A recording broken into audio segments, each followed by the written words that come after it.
ฮะมกปลาแดะโอ้เอาสบายดีก่อนโดยสบายดีทั่วอยู่เหือนฮะโอ้อยู่เหินบ่เอาลูกท่าโอ้เจ้าเฮ็ดอยู่เฮ็ดกินเนาะเออ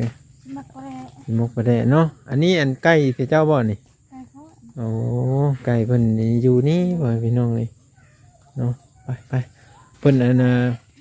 สิมกปลาแดกว่าซั่นซะยันว่าพระเฒ่าเกิ่งโอ้ยพระเฒ่าเกิ่งไปหาว่าซั่นบ่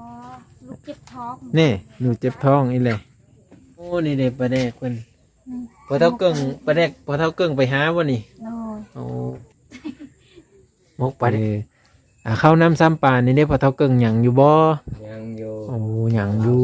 โอ้บ่าวลาวซื้อมาให้อยู่พ่อแม่พี่น้องเพิ่นได้อยู่สะดวกสบายก็ขอเฮอผู้รักผู้ใหญ่หรือว่า FC ที่ซอยเพิ่นนั่นแหละพ่อแม่พี่น้องก็ขอเฮออยู่สะดวกสบายคือเพิ่นพ่อแม่พี่น้องเอ้ยน้องพระเฒ่าเกิ่งเนาะโดยเพิ่น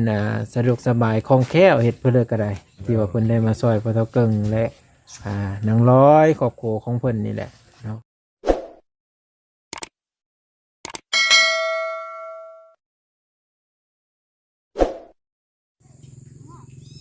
มาแล้วก็โหยุงโหยองอยู่พี่น้องเอ้ยเนาะฝนตกผ้าลงพี่น้องมาเบิ่งมื้อนี้เฮามาเฮิน12 ปีมีพระเฒ่าเกิ่งอายุ50 ปีไว้พี่น้องมาสอบถามแล้วก็เบิ่งวิถีชีวิตของเพิ่นมื้อนี้ว่าเพิ่นเฮ็ดเพิ่นเนาะเพิ่นย่าลูกย่าเต้าอยู่บ่หรือว่านั่นเด้อพระเฒ่าเกิ่งอยู่บ่มีเพิ่นเฮ็ดเพิ่นเบิ่งมาถามนำกันเบิ่งบาดนี้พี่น้องนี่เฮ็ดเพิ่นเด้อันนี้เด้ฮะมกปลาแดะโอ้เอาสบายดีก่อนโดยสบายดีทั่วอยู่เหือนฮะโอ้อยู่เหินบ่เอาลูกท่าโอ้เจ้าเฮ็ดอยู่เฮ็ดกินเนาะเออมักแร่มกปลาแดะเนาะอันนี้อันใกล้ที่เจ้าบ่นี่ไก่เขา โอ้ไก่เพิ่นนี่อยู่นี่บ่พี่น้องเลยเนาะไปเพิ่นอันน่ะสิมกปลาแดกว่าซั่นซะมื้อนี้สิได้กินมกปลาแดกบ่มื้อนี้บ่โอ้ยัดเอามีอันปลาข้อใหญ่บ่ต้มปลาข้อใหญ่คือมื้อนั้นบ่โอ้บ่มีซ้ำยันว่าพระเฒ่าเกิ่งโอ้ยพระเฒ่าเกิ่งไปหาว่าซั่นบ่ลูกเจ็บท้องนี่หนูเจ็บท้องอีแหละกินนมแม่พ่อพี่น้องเอ้ยอันนี้คือเป็นบ่อนดังไผ่เนาะวันนี้เนาะเพิ่นจะดังพื้นดังไผ่อยู่นี่พ่อพี่น้องเป็นบ่อนดังไผ่เนาะเพิ่นใหญ่จะอยู่พุ่นเพิ่นขึ้นไปอยู่แล้วพอลบผ้าลบพ้นได้แล้วพ่อพี่น้องเอ้ยนี่เด็กเพิ่นสิมกปลาแดกเด้อเนี่ยปลาแดกนี่ไม่ได้ขลำบ่ปลาแดกอุทัยนี่โอ้ไม่ได้ขลำเนาะไม่พิษเนาะตัวนี้นี่เพิ่นได้เต่าเลยได้นี่พ่อพี่น้องได้เต่าเลยเมื่อนั้นคือว่าเห็นดังเสื้ออันนั้นบ่ดังเสื้ออันขี้ดินอยู่มื้อนั้นเนาะมีน้ำหลายโอ้อันนั้นบ่ทางบ่ลาวบ่ซื้อมาให้บ่บ่ลาวซื้อให้พ่อพี่น้องเบิ่งได้ขึ้นเบิ่งกันถือเกิดเพิ่นก็ได้ติเนาะโอ้นี่เด้ปลาแดกเพิ่นพอเฒ่าเกิ่งปลาแดกพอเฒ่าเกิ่งไปหาบ่นี่โอ้พอเฒ่าเกิ่งแต่โดดแล้วพ่อพี่น้องในสิมีวิตามินอยู่บ่นี่เอานมเฮลูผัดกินมกปลาแดกมีของกินมีของอยู่ของกินฝนตกตลอดเนาะไปหากะยากพ่อพี่น้องเอาอยู่กินกะว่างเพจนี่ได้สามีผู้มาหาอยู่บ่นี่บ่าวลาวบ่บ่จอยบ่จอยบ่เวียงเพิ่นขี่รถจักรมาขี่รถจักรสายลุยขนาดบ่าวจอยบ่าวลาวบ่เห็นหมาบ่าวลาวมีเห็นมาสิพอกินเจ้าคือมกน้อยแท้นี่มกน้อยผู้พอบ่ได้กินโหเจ้ามีกินแล้วเจ้ากินผู้เดียวกินผู้เดียวนี่มกเสือเบอร์ตองอันเป้าให้พี่น้องเป็นตาแซ่บอยู่มกปลาแดะเนาะอาหารบ้านเฮาอะไรกินปลาแดะแล้วก็แล้วเนาะไม่ได้ค่อยมากมายกินแล้วก็อยู่นอนตามค่ำพ่อพี่น้องอันนี้ก็คือเฮามาถ่ายบรรยากาศเพิ่นเฮ็ดอยู่เฮ็ดกินมื้อนี้เนาะพอดีมาพ่อเพิ่นบ่าวเวียงมากับบ่าวจ้อยพ่อพี่น้องเป็นแนวเลยกะฝากติดตามตอนต่อไปพ่อพี่น้อง นึ่งข้าวนึ่งน้ำซุกแล้วเนาะ สุกเลย โอ้เพิ่นนึ่งข้าวซุกแล้วได้มกปลาแดะได้เพิ่นว่าเอาเดี๋ยวจังน้อยสิมา เลย เธอเบิ่งนำกันเมื่อเพื่อนพี่น้องอู้แต่เสียงออมแอมเอาลูกพูดเด้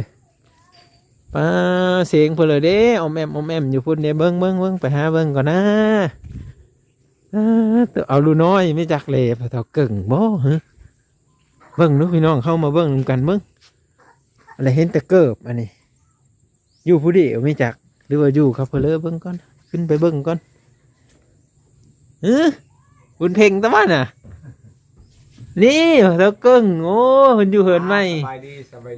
ยดี สวัสดีอีร้อยสบายดีแน่ สบายดีปลาลุงลูก จ๊ะเอ๋เฮ้ยบุญเพ่ง บุญเพ่งแข่งพ้นบ่มือนี่ นี่ก็สบายดีบุญ ร้านน้อยนี่ก็สบายดีเด้นี่สบายดีปลาลุง ว่า อยากกินนมเด้แบบนี้เนาะ เฮ้ยกำลังไปตาแพงเนาะตาจังดีเพิ่นว่าเนาะเพิ่นมีเว้าได้ว่าเป็นตาแพงได้กำลังสิสมเด็กน้อยนะเพิ่นพี่น้อง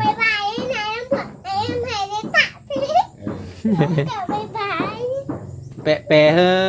ไอ้พังในตี้เว้าก็ได้ เราว่าน้องคิดอย่างนี้บายขอยกับบายคือกันบุญมีนี่กับบายคือกัน มันบายคือกันเว้ยพี่น้องเดี๋ยวเพิ่นก็ฮู้จักความได้บาดนี้มื้อนี้สิมาสอบถามนำกันเนาะเว้ยพี่น้องคือเห็นพ่อเฒ่าเกิ่งกั้งแผ่หยางอยู่พ่อเฒ่าเกิ่งเป็นเลิศนี่ กลางยำฝนตก โอ้ยามฝนตกมีพอบ่ไหมนี่วะ ยังบ่พอ โอ้ไม่มีพอเว้ยพี่น้องเพิ่นก็เลยได้กั้งไว้ก่อนเนาะแต่ว่าอยู่ได้แหละเนาะอยู่ข้างเมืองนั้นก็กว้างอยู่นะเว้ยพี่น้องกว้างนี่ดิกว้างใหญ่หลายเนาะไปมาสะดวกสบายเพราะว่ายันบุญเพ่งยันอันนี้เพิ่น ยำบุญตก ตกเพิ่นก็คันไว้เรียบร้อยแต่ยันแต่ตัวนี้นี่แหละนี่เนาะ ยัง30แผ่นนะ ยัง30แผ่นถือว่าพอเนาะ คำบอกกับเบาไทยกับอันเบาลาวกับเบาเสียมาอยู่ฝนตก มาไม่ได้เนาะทางเปิ้นพ่อแม่พี่น้องเอ้ย สังกะสีก็ยัง2แผ่น สังกะสีอย่าง2แผ่นข้างเบื้องนั้นเหมือนบ่จักพุดเกาะไปเท่าเกิง 12ฟุต 12พุด2แผ่นถือว่าพอเลยพอเลยพ่อแม่พี่น้องนี่เห็นเริ่มแบบนี้จิตใจก็สะดวกสบายขึ้นเลยที่ดีใจหลายเนาะนี่พ่อแม่พี่น้องมีเหินสารบอลลบพาลบพลคันไปขึ้นเจอตั้งแต่ตอนอยู่พุ่นนี่เป็นอะไรยามฝนตก โอ้ยยังอุกใจอยู่ ได้ลบพาลบพลนะเนาะฝนตกมานี่จอนไปวันนี้ผัดตกอยู่วันนี้อีจอนวันนี้เรื่อยอันนี้นี่อยู่สะดวกสบาย อันนี้อยู่สะดวกสบายเลยเด้อมันยังบ่ได้สะดวกสบายมันมีรถไม่มีรถเนาะบ่อนเฮ็ดนาเฮ็ดให้เฮ็ดนาตัวนี้เนาะเพิ่นก็ยังคิดอุกอยู่พ่อแม่พี่น้องสิหาเงินหาคำมาแต่ซื้อเพิ่นก็สิคิดอุกประมาณนี้แหละเนาะตัวนี้ก็คือการเฮ็ดให้เฮ็ดนาของเพิ่นเนาะเพิ่นก็ยังคิดอุกเรื่องยานพาหนะว่าซั่นเสียเพิ่นคิดนะข้าวน้ำซ้ำปลานี่ได้พอเท่าเกิ่งหยังอยู่บ่ยังอยู่หยังอยู่บ่าวลาวซื้อมาให้อยู่พ่อแม่พี่น้องเพิ่นได้อยู่สะดวกสบายก็ขอเฮอผู้รักผู้ใหญ่หรือว่า FC ที่ซอยเพิ่นนั่นแหละพ่อแม่พี่น้องก็ขอเฮออยู่สะดวกสบายคือเพิ่นพ่อแม่พี่น้องเอ้ยเนาะพอเท่าเกิ่งเนาะเพิ่นสะดวกสบายคล่องแคล่วเฮ็ดเพิ่นเลยก็ได้ที่ว่าเพิ่นได้มาซอยพอเท่าเกิ่งและ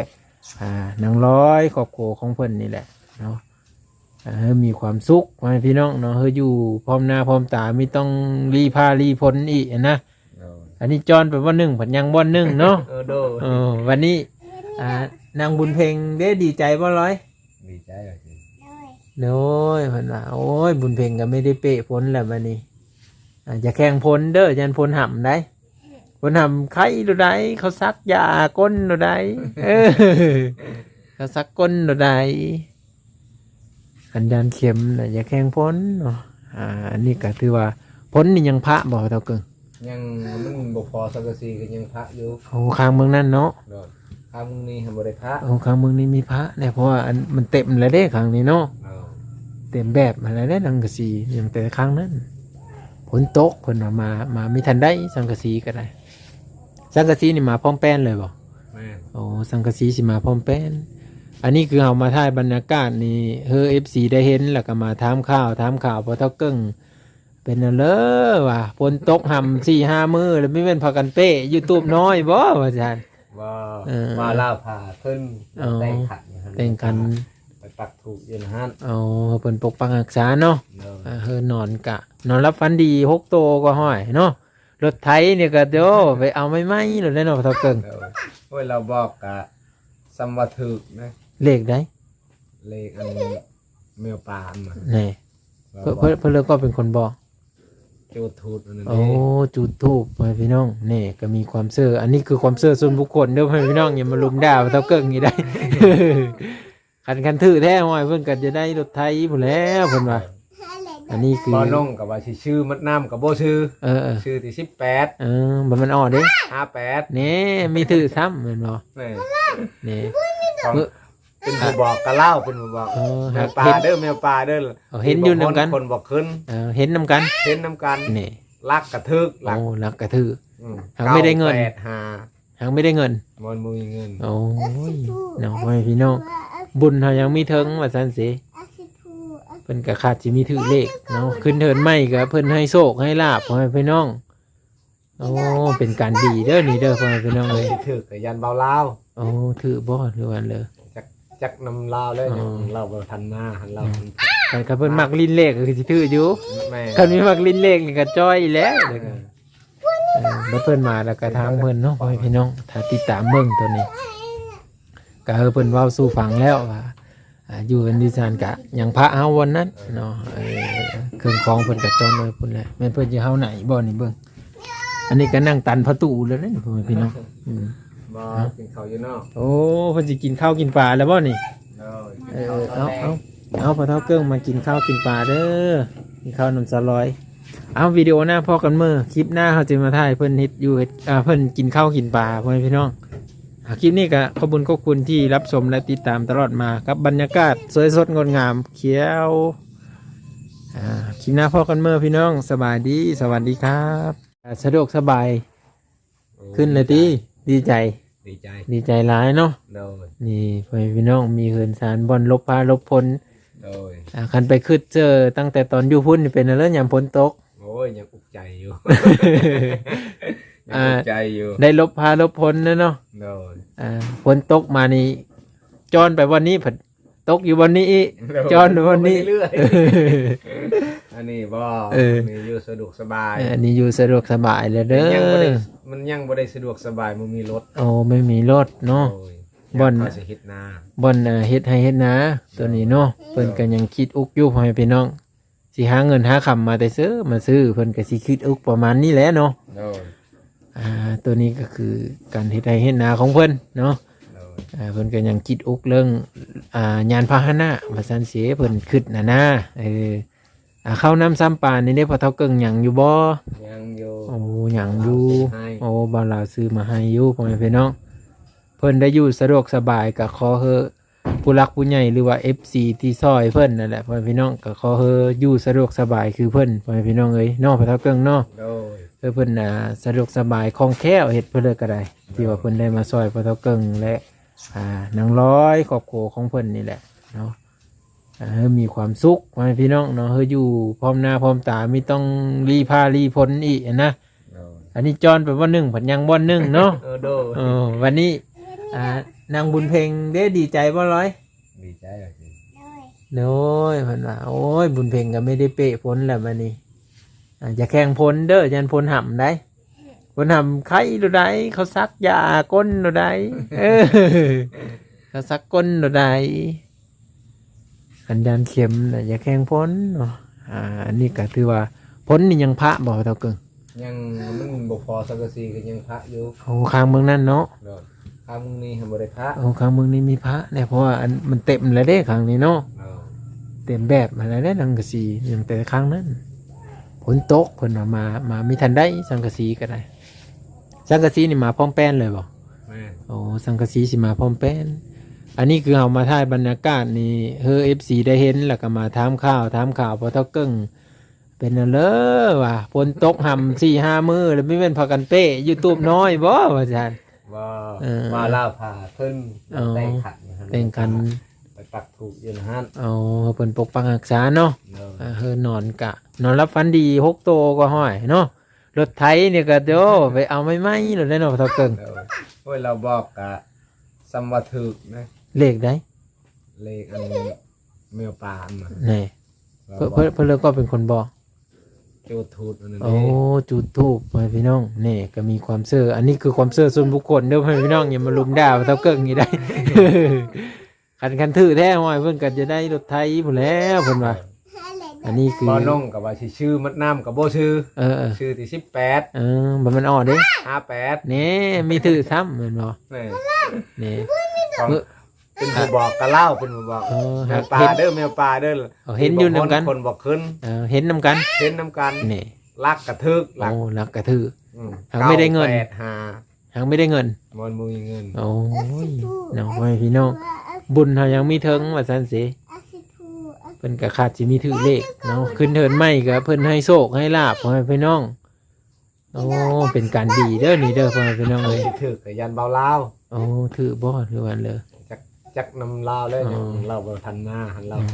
แต่ก็เพิ่นมักลิ้นเลขก็คือสิถืออยู่ แม่ คันมีมักลิ้นเลขนี่ก็จ้อยแล้วเด้อบัดเพิ่นมาแล้วก็ถามเพิ่นเนาะพ่อแม่พี่น้องถ้าติดตามเบิ่งตัวนี้